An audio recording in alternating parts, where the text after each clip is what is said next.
Wilujeng Enjing Barudak. Hari ini kita akan belajar bahasa Sunda.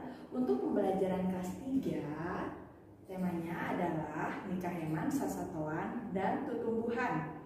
Untuk itu, marilah kita belajar sama-sama yuk. Pupuh pucung. Yuk anak-anak kita nyanyikan bareng-bareng.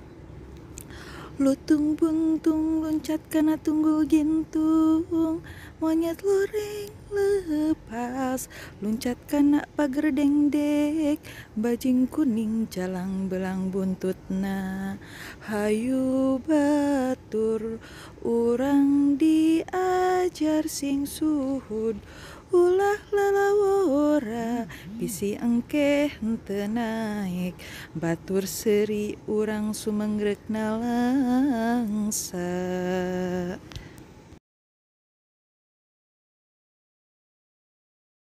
Nah anak-anak, setelah kita nyanyi bareng-bareng tadi, sekarang kalian hafalkan untuk kamus alitna.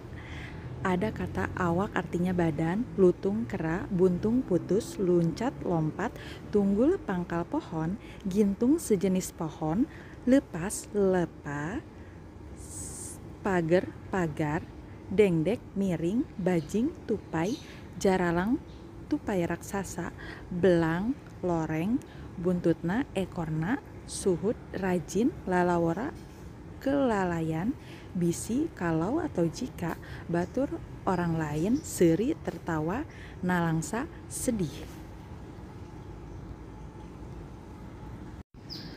Hatur nuhun, wilujeng patepang di minggon payun.